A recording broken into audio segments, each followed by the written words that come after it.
आज की कहानी है एक अनोखा रिश्ता। ऑफिस की कैंटीन में बैठकर दो लोग बातें कर रहे थे। अरे यार, ये क्या हो गया है अरुणा को?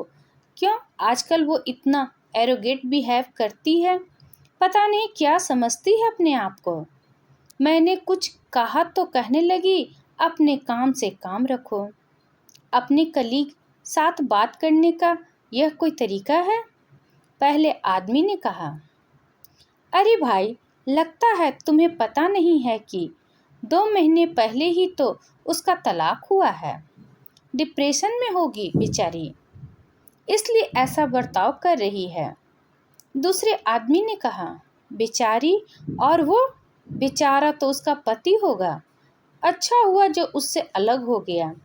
पहले आदमी ने अपना भड़ास निकालते हुए कहा। इन कड़वी बातों को सुनने वाले यह दो आदमी ही नहीं थे। उनसे कुछ ही दूर दूसरी कुर्सी पर बैठी खुद अरुणा भी इनकी नीम सी कड़वी बातों को सुन पा रही थी। अरुणा हर दिन अपने अतीत को भुलाने की कोशिश करती, लेकिन उसके आसपास रहने वाले लोग इस तरह की बातों से उसे हमेशा अतीत में धकेल देते हैं। कारण चाहे जो भी हो, अरुणा ने अपने पति से अलग होने में ही अपनी और उसके पति की भलाई समझी थी। उससे ज्यादा तो उसका पति तलाक चाहता था। ऐसा नहीं है कि अरुणा ने अपनी शादी बचाने का प्रयत्न नहीं किया था, लेकिन अंत में उसको भी मानना पड़ा कि इस शादी में वह दोनों किसी कैदी की तरह रह रहे थे। इसलिए उसे तोड़कर दोनों का आजाद होना ही बेहतर होगा। रिश्ता चाहे अच्छा टूटे या बुरा, दर्द तो होता ही है, और इसी दर्द से अरुणा गुजर रही थी। इसलिए उसका स्वाभाविक है कि उसके व्यवहार में थोड़ा बदलाव तो होना ही था। लेकिन हर किसी को यह खुशनसीबी नहीं मिलती कि उसके आसपास के लोग उसको अच्छे से समझ पाएं। अरुणा के ऑफिस के लोग और खासकर उसकी बॉस भी कुछ इसी तरह के लोगों में से थी। उसे सिर्फ काम से मतलब था। किसी भी एम्प्लॉय की पर्सनल लाइफ से वे हमेशा दूर ही रहती थी। खराब मन और समय के चलते अरुणा उस तरह के परफॉर्म नहीं कर पा रही थी जैसे वह पहले करती थी, और इससे उसकी बॉस काफ़ी नाराज़ थी।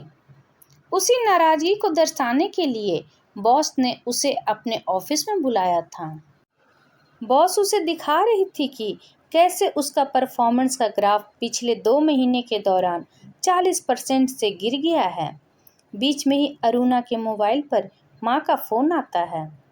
बॉस के ऑफिस में होने के कारण अरुणा उसे साइलेंट पर देती है और फ़ोन उठाती नहीं है। अरुणा देख पाती है कि इस मोबाइल की वजह से बॉस का मूड खराब हो रहा है। अरुणा ने उनसे अपनी तकलीफ बतानी चाहिए। मैडम, मेरी ज़िंदगी में कुछ।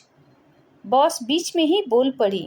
हाँ हाँ, मुझे पता है तुम्हारा तलाक हुआ है, लेकिन तुम भी अच्छी तरह से जानती हो मुझे यह बिल्कुल पसंद नहीं है कि कोई अपनी पर्सनल लाइफ का प्रोफेशनल लाइफ में लेकर आए। बॉस अपनी बात पूरी कर पाए उससे पहले ही अरुणा का मोबाइल फिर से बजा, और इस बार शायद ज़रूरी काम हो सकता है। सोचकर अरुणा ने फ़ोन रिसीव कर लिया।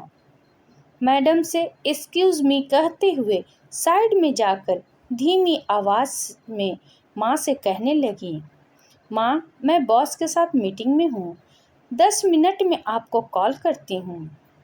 तभी माँ दूसरी तरफ से बड़ी मुश्किल से बोल पाई, मुझे सांस लेने में।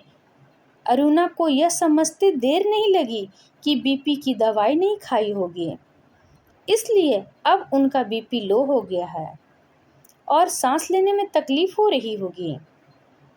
पहले ही गुस्से में बैठी बॉस अरुणा को अपने अनप्रोफेशनल बर्ताव के लिए खरी खोटी सुना रही थी, और ऊपर से ऐसी परिस्थिति कि अरुणा को इस मीटिंग को तुरंत छोड़कर जाना पड़े।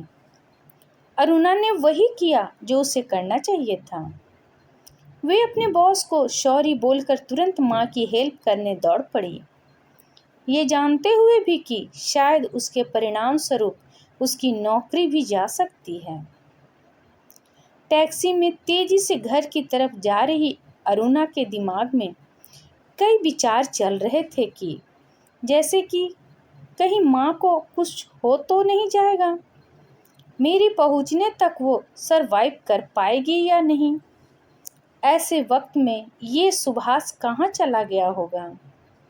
वो सुभाष को 2-3 बार फ़ोन कर चुकी थी ताकि अगर वो नज़दीक हो तो मेरे से पहले पहुंचकर उन्हें दवाई खिला सके, लेकिन वो फ़ोन नहीं उठा रहा था।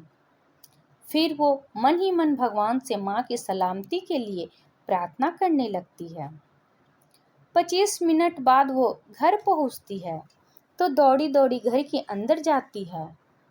माँ लगभग अधमरी सी एक सांस के लिए तड़प रही थी।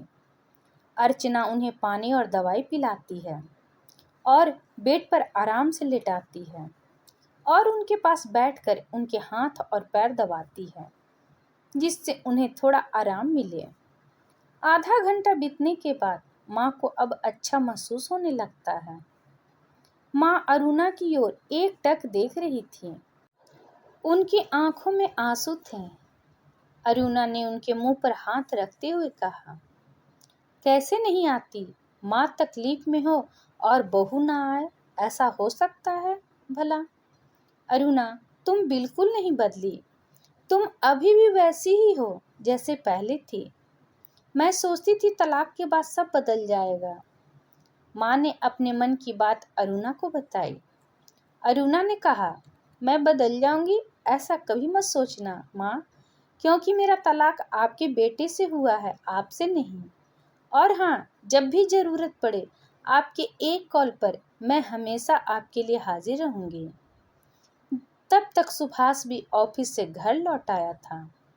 माँ को बेड पर और साथ में अरुणा को देख सुभाष जल्दी से दौड़कर उनके पास आया। माँ को क्या हुआ है उसके बारे में पूछने लगा। अरुणा ने सारी बात सुभाष को बताई और माँ को खाना खिलाकर दवाई देने के लिए कहकर जाने लगी। सुभाष ने अरुणा से कहा, शुक्रिया, तुमने माँ के लिए इतना कुछ किया। अरुणा जाते जाते सुभाष से कह गई, कुछ रिश्तों के नाम नहीं होते, लेकिन कुछ रिश्ते दिल से भी निभाए जाते हैं। सच ही तो कहा, ऐसे दिल के रिश्ते को अनोखा रिश्ता ही नाम दिया जा सकता है। इस पर आपकी क्या राय है, कमेंट करके ज़रूर बताइएगा। अगर पसंद आया है तो प्लीज़ लाइक एंड सब्सक्राइब करना ना भूलें।